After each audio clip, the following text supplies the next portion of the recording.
Assalamualaikum warahmatullahi wabarakatuh.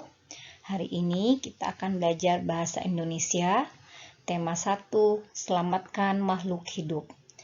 Materi pembelajaran kita yaitu teks laporan pengamatan. Tujuan pembelajaran kita hari ini yaitu kita akan menyajikan informasi berdasarkan teks laporan hasil pengamatan. Amatilah gambar di bawah ini. Masih ingatkah kalian ketika kita berkunjung ke tempat ini? Ya, ketika itu kalian melakukan kunjungan ke Museum Geologi Bandung. Di sana kalian melihat benda-benda bersejarah seperti fosil manusia purba, fosil hewan langka, berbagai jenis batuan, dan mineral. Ketika itu, kalian juga ditugaskan oleh guru untuk mencatat hasil pengamatan yang telah kalian lakukan. Nah, tulisan kalian tersebut dinamakan laporan hasil pengamatan.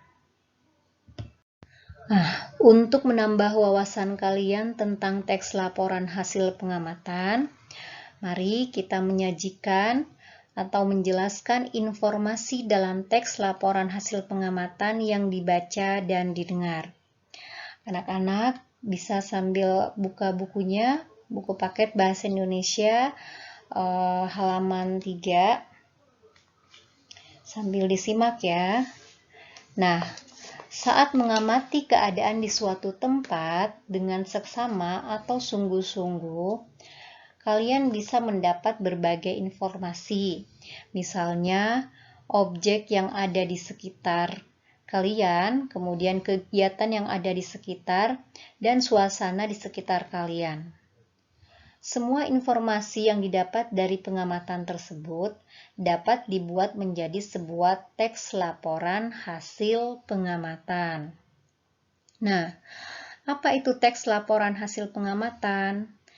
Teks laporan hasil pengamatan adalah tulisan yang dibuat berdasarkan hasil penelitian atau pengamatan secara langsung untuk diinformasikan kepada orang lain. Misalnya, pengamatan tentang perkembangan hewan, tumbuhan, keadaan dalam museum geologi seperti kemarin, atau keadaan di lingkungan sekitar. Kemudian, ada beberapa bagian penting dalam teks laporan hasil pengamatan, yaitu nama kegiatannya apa, kemudian lokasinya di mana, waktunya kapan, objek yang diamati itu apa, dan hasil pengamatan.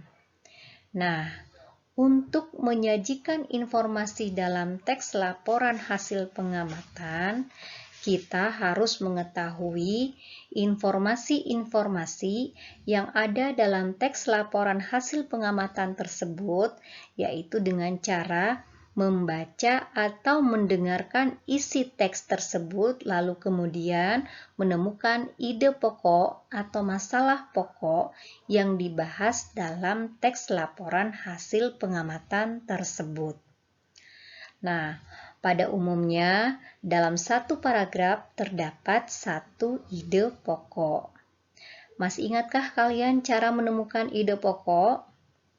Ya, ide pokok itu bisa kita temukan di dalam kalimat utama, karena ide pokok terkandung di dalam kalimat utama. Biasanya dalam satu paragraf terdapat satu kalimat utama yang letaknya ada di awal ataupun di akhir. Maksudnya bisa di awal dan bisa juga letaknya di akhir.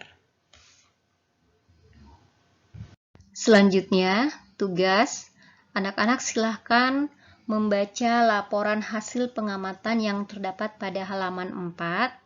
Setelah itu, sajikanlah informasi dalam teks laporan tersebut dengan cara menjawab pertanyaan pada halaman 4. Ibu kasih pengantar sedikit. Bagian A misalnya, kapan pengamatan tersebut dilakukan?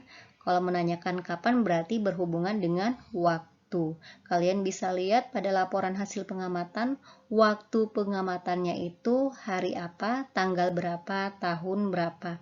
Silakan dijawab. Kemudian, bagaimana suasana atau keadaan objek yang diamati? Nah, objek yang diamati di situ apa? Berdasarkan laporan hasil pengamatan.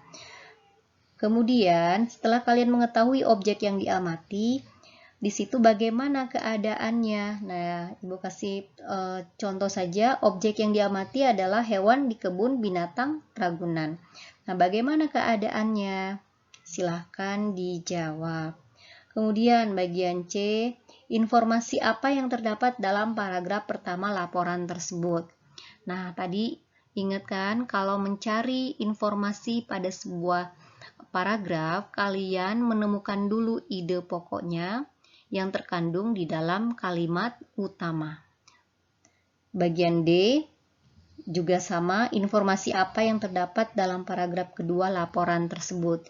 Jadi, temukan dulu kalimat utamanya, kemudian keluarkan ide pokoknya. Setelah itu, susunlah jawaban kalian menjadi sebuah paragraf yang padu.